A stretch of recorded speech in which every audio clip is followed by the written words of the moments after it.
Hi అండి. ఆంధ్రప్రదేశ్‌లోని మందు బాబులకి ఇక నుంచి పండగే.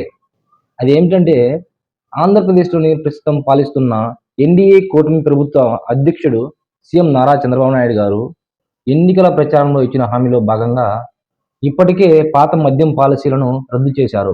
ఇందుకోసం కొత్త మద్యం పాలసీ విధానం కోసం ఈ నెల 22, 23, 2024 తేదీలో నోటిఫికేషన్ జారీ చేయబోతున్నట్టు అధికారికంగా వెల్లడించారు. ఈ తీసుకురాబోయే నూతన మద్యం పాలసీ విధానంలో ఆంధ్రప్రదేశ్‌లోని మొత్తం మీద 3,396 దుకాణాలను అందుబాటులోకి తీసుకొస్తున్నట్టు తెలిపారు. అదేవిధంగా గీతా కార్మికుల కోసం ప్రభుత్వం 10% దుకాణాలు అనగా 396 దుకాణాలు వీరికే కేటాయించారు. ప్రభుత్వం ప్రవేశపెట్టబోయే ఈ నూతన మద్యం పాలసీ విధానాన్ని లక్కీ డ్రిప్ ద్వారా ప్రభుత్వం ఎన్నుకోబడుతుంది.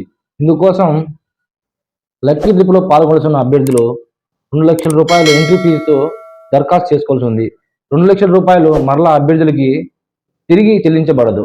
జరిగిన కేబినెట్ సమావేశంలో excise department minister Kollu Ravinder మరియు పౌర సరఫరాల మినిస్టర్ నాదెండ్ల మనోహర్ గారి ఆధ్వర్యంలో సమావేశం నిర్వహించి 5 రాష్ట్రాల మద్యం పాలసీ విధానం పైన ప్రభుత్వ అధికారుల చేత విచారణ జరిపి ఆంధ్రప్రదేశ్‌లోని ఈ నూతన మద్యం పాలసీ విధానంలోని మద్యం రేట్లను అయితే భారీగా తగ్గించడం జరిగింది. ఒక రకం మద్యం అయితే క్వార్టర్ ధర రూ. 99కు మాత్రమే ప్రభుత్వం అధికారికంగా ప్రకటించింది. దీనితో పాటు మిగతా రకం మద్యం రేట్లను కూడా ప్రజలకు అందుబాటులోకి ఉంచనున్నట్లు, అలాగే ఈ యొక్క విధానాన్ని అక్టోబర్ 3, 4, 2024 తేదీలలో ఆంధ్రప్రదేశ్‌లోని అమలు చేయబోతున్నట్టు వెల్లడించారు. ఈ విషయంపై ఆంధ్రప్రదేశ్‌లోని మద్యప్రియులు సంతోషం వ్యక్తపరుస్తున్నారు. మీరేమనుకుంటున్నారో కామెంట్ రూపంలో తెలియపరచండి. మన ఛానల్ ఎవరైనా కొత్తగా చూసేవారైతే లైక్ చేయండి, షేర్ చేయండి, సబ్స్క్రైబ్ చేయండి. Thanks for watching.